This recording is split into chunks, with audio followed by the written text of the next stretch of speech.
Hello दोस्तों, स्वागत है आप सबका फिर से एक बार जाकिर इंटीरियर की नई वीडियो में। तो दोस्तों आज की जो वीडियो है हम बात करेंगे उसमें फॉल सीलिंग करवाने में हमें कितना खर्च आता है। तो चलिए हम अपनी वीडियो को शुरू करते हैं। तो दोस्तों चाहे आपका घर नया हो या हो पुराना, जब आप अपने घर के अंदर फॉल सीलिंग करवा लेते हो तो ऐसे में आपके घर का जो लुक जो है ना वो बहुत ही खूबसूरत दिखाई देने लगता है। लेकिन एक चीज़ है, बहुत सारे लोगों को ना ये मालूम नहीं होता कि आखिर फॉल सीलिंग करवाने में हमें खर्चा कितना आने वाला है, क्या खर्चा आएगा। वो कुछ लोग डर जाते हैं। तो आप टेंशन करने की ज़रूरत नहीं है, मैंने बिल्कुल पूरी कंप्लीट वीडियो बनाई है इसके ऊपर। इस वीडियो को आप पूरा देखिए और हम इसमें जानने की कोशिश करेंगे कि आपके रूम का कुछ भी साइज़ हो, कितना उसका साइज़ होता है, कुछ भी साइज़ हो उसका कितना कॉस्ट आएगा। तो चलिए हम अपनी वीडियो को शुरू करते हैं और वीडियो को पूरा देखना। मैंने आखिर में एक इसमें ऐसी ट्रिक बताई है जिससे आप सिर्फ रूम का डायमेंशन लिखेंगे और आपको ना पूरी कॉस्ट निकल के आपके सामने आ जाएगी।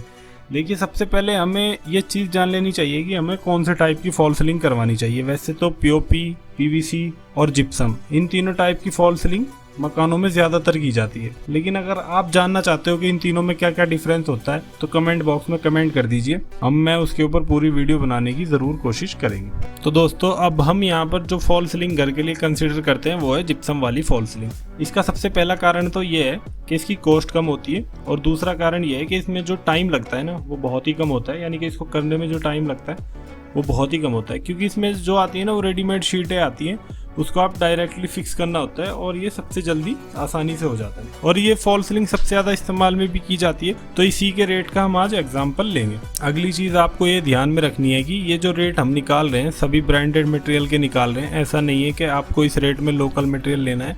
अब अगला आ जाता है, जब भी आपको फॉल सीलिंग करनी है तो मेनली उसका खर्च जो है वो दो चीज़ों पर डिपेंड करता है।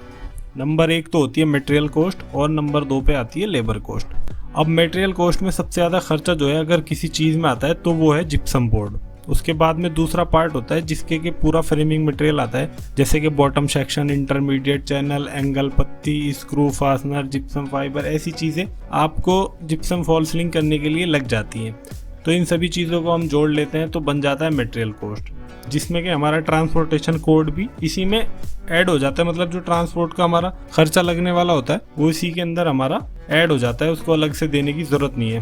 तो अगर हम ये माने तो हमारा ये मोटा मोटा मटेरियल कॉस्ट तकरीबन 56% के तकरीबन जाके हमारा ये पड़ जाता है। और अगर हम बात करें पर स्क्वायर फुट के लिए हमें कितना खर्चा आता है तो ये हमें 45 रुपये पर स्क्वायर फुट के हिसाब से हमारा मटेरियल का कॉस्ट इसमें आ सकता है। वहीं पे अगर हम दूसरे पार्ट की बात करते हैं तो जहाँ पर हमारा लेबर कॉस्ट और कॉन्ट्रैक्टर प्रॉफिट होता है, तो इन दोनों को अगर हम मिला लेते हैं तो ऐसे वक्त में आपको 40 से लेके 45% तक खर्च आ जाता है। लेबर कॉन्ट्रैक्टर प्रॉफिट के लिए इन दोनों का कॉस्ट अगर हम मिला लेते हैं तो 35 रुपये पर स्क्वायर फुट जो है वो रेट बन जाता है। जैसे कि हमने पहले कैलकुलेट किया है, 45 रुपये स्क्वायर फुट तो हमारा मटेरियल कॉस्ट आ गया। उसके बाद में दूसरा कॉस्ट जो है हमारा लेबर का और कॉन्ट्रैक्टर प्रॉफिट का, तो वो हमारा आ रहा है 35 रुपये स्क्वायर फुट। तो इन दोनों को अगर हम मिला लेते हैं तो हमारा आंसर आ जाता है 80 रुपये पर स्क्वायर फुट। अब ये जो रेट है हमारा डिपेंड होगा आपकी लोकेशन, मटेरियल कॉस्ट और लेबर कॉस्ट के ऊपर। मान लो इंडिया में अलग अलग जगह पे अलग अलग रेट इसके हो सकते हैं और ये थोड़ा बहुत रेट, हालांकि ये रेट थोड़ा बहुत ऊपर नीचे भी हो सकता है, पर इससे आपको एक अप्रॉक्सीमेट आइडिया ज़रूर मिल जाएगा।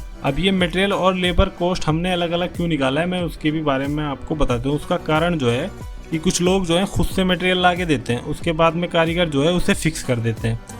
तो इस वजह से हमने इन दोनों के रेट को अलग अलग निकाला है। अब जिस ट्रिक के बारे में मैंने आपको वीडियो के शुरू में बताया था उसके बारे में पहले तो मैं आपको बता देता हूँ। अगर आपको डायरेक्टली कॉस्ट निकालना है तो फॉर एग्जांपल के लिए हम मान के चलेंगे कि अगर आपका रूम है 10 फुट बाई 12 फुट का तो कितना खर्चा आएगा। तो आपको क्या करना है, 10 multiply into 12 equal to 120 foot, यानी कि ये हो गया आपके रूम का एरिया। अब इसे हम मल्टीप्लाई करेंगे 80 रुपये पर स्क्वायर फुट के रेट से, तो हमारा आंसर हमें डायरेक्टली मिल जाएगा। तो इन दोनों को मल्टीप्लाई करने के बाद हमारा आंसर आ जाता है 9600 रुपये। यानी कि अगर आपके रूम का साइज है 10 बाई 12 का तो आपका खर्च आ सकता है 9600 रुपये तक। तो बिल्कुल दोस्तों, है ना बिल्कुल आसान। तो इसी बात पे वीडियो को लाइक कर दीजिए और हमारे चैनल को सब्सक्राइब कर दीजिए। तो कैसी लगी हमारी वीडियो कमेंट करके ज़रूर बताएं। और क्या आप अपने घर में फॉल सीलिंग करवाना चाहते हैं या नहीं करवाना चाहते, कमेंट में ज़रूर बताएं। और अभी तक चैनल को सब्सक्राइब नहीं किया है तो कर लीजिए, ऐसी ही इंटरेस्टिंग वीडियो आपके लिए लाते रहेंगे।